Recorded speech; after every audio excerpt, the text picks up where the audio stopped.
Today's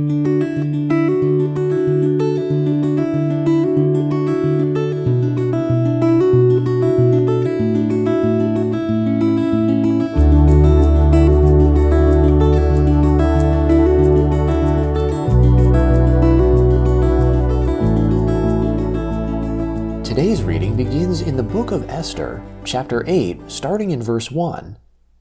On that day, King Ahasuerus gave the house of Haman, the Jews' enemy, to Esther the queen. Mordecai came before the king, for Esther had told what he was to her. The king took off his ring, which he had taken from Haman, and gave it to Mordecai. Esther set Mordecai over the house of Haman. Esther spoke yet again before the king, and fell down at his feet, and begged him with tears to put away the mischief of Haman the Agagite, and his plan that he had planned against the Jews. Then the king held out to Esther the golden scepter. So Esther arose and stood before the king. She said, "If it pleases the king, and if I have found favor in his sight, and the thing seems right to the king, and I am pleasing in his eyes, let it be written to reverse the letters devised by Haman, the son of Hammedatha the Agagite, which he wrote to destroy the Jews who are in all the king's provinces. For how can I endure to see the evil that would come to my people? How can I endure to see the destruction of my relatives?" Then King Ahasuerus said to Esther the queen and to Mordecai the Jew, "See, I have given Esther the house of Haman, and they have hanged him on the gallows, because he laid his hand on the Jews. Write also to the Jews as it pleases you, in the king's name, and seal it with the king's ring, for the writing which is written in the king's name and sealed with the king's ring may not be reversed by any man."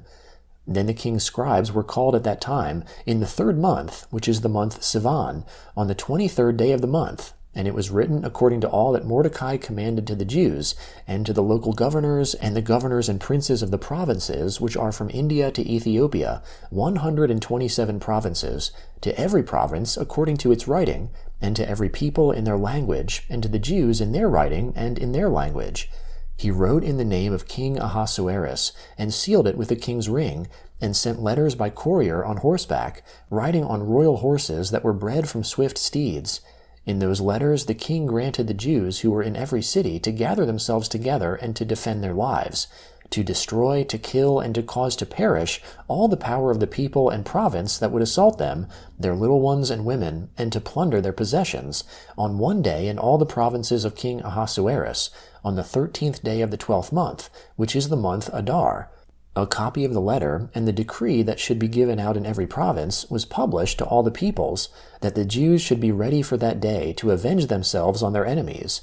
So the couriers who rode on royal horses went out, hastened and pressed on by the king's commandment. The decree was given out in the citadel of Susa. Mordecai went out of the presence of the king in royal clothing of blue and white, and with a great crown of gold, and with a robe of fine linen and purple, and the city of Susa shouted and was glad. The Jews had light, gladness, joy, and honor. In every province and in every city, wherever the king's commandment and his decree came, the Jews had gladness, joy, a feast and a holiday. Many from amongst the peoples of the land became Jews, for the fear of the Jews had fallen on them. Now in the 12th month, which is the month Adar, on the 13th day of the month, when the king's commandment and his decree came near to be put in execution, on the day that the enemies of the Jews hoped to conquer them, but it turned out that the opposite happened, that the Jews conquered those who hated them, the Jews gathered themselves together in their cities throughout all the provinces of the king Ahasuerus, to lay hands on those who wanted to harm them. No one could withstand them, because the fear of them had fallen on all the people. All the princes of the provinces, the local governors, and those who did the king's business helped the Jews, because the fear of Mordecai had fallen on them.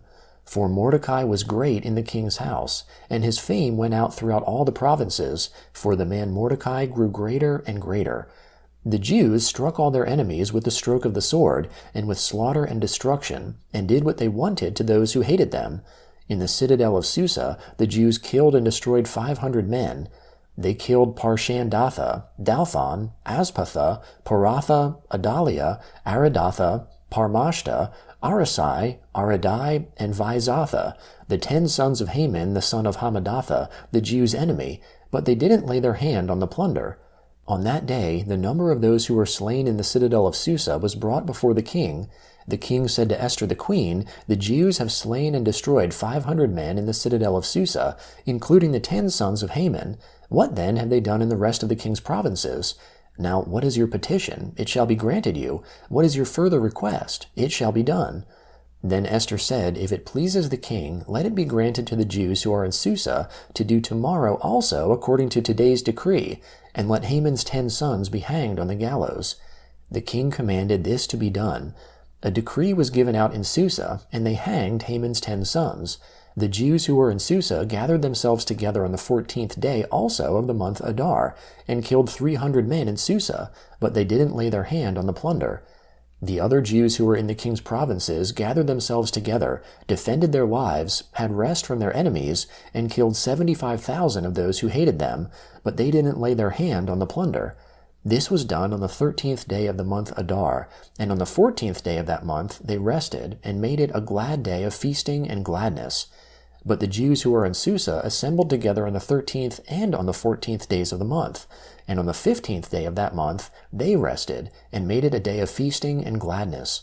Therefore the Jews of the villages, who live in the unwalled towns, make the 14th day of the month Adar a day of gladness and feasting, a holiday, and a day of sending presents of food to one another. Mordecai wrote these things, and sent letters to all the Jews who were in all the provinces of the king Ahasuerus, both near and far, to enjoin them that they should keep the 14th and 15th days of the month Adar yearly, as the days in which the Jews had rest from their enemies, and the month which was turned to them from sorrow to gladness, and from mourning into a holiday, that they should make them days of feasting and gladness, and of sending presents of food to one another, and gifts to the needy. The Jews accepted the custom that they had begun, as Mordecai had written to them, because Haman the son of Hammedatha, the Agagite, the enemy of all the Jews, had plotted against the Jews to destroy them, and had cast pur, that is, the lot, to consume them and to destroy them. But when this became known to the king, he commanded by letters that his wicked plan, which he had planned against the Jews, should return on his own head, and that he and his sons should be hanged on the gallows.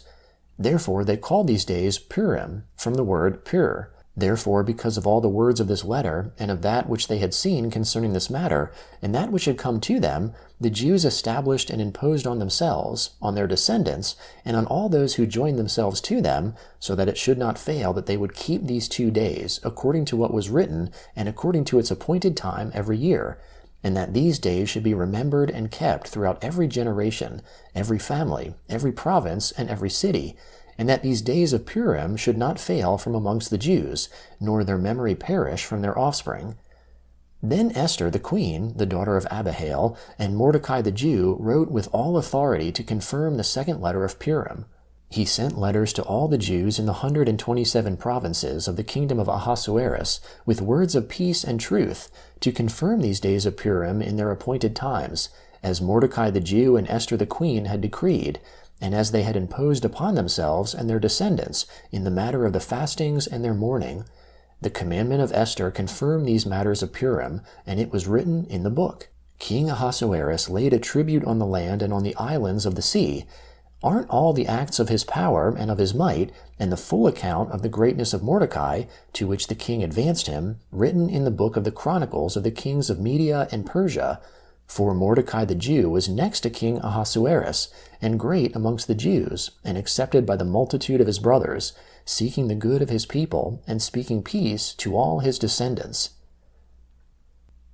The first letter of Paul to the Corinthians, chapter 12, starting in verse 27. Now you are the body of Christ, and members individually. God has set some in the assembly, first apostles, second prophets, third teachers, then miracle workers, then gifts of healings, helps, governments, and various kinds of languages. Are all apostles? Are all prophets? Are all teachers? Are all miracle workers? Do all have gifts of healings? Do all speak with various languages? Do all interpret? But earnestly desire the best gifts. Moreover, I will show a most excellent way to you. If I speak with the languages of men and of angels, but don't have love, I have become sounding brass, or a clanging cymbal. If I have the gift of prophecy, and know all mysteries and all knowledge, and if I have all faith so as to remove mountains, but don't have love, I am nothing. If I give away all my goods to feed the poor, and if I give my body to be burnt, but don't have love, it profits me nothing. Love is patient and is kind.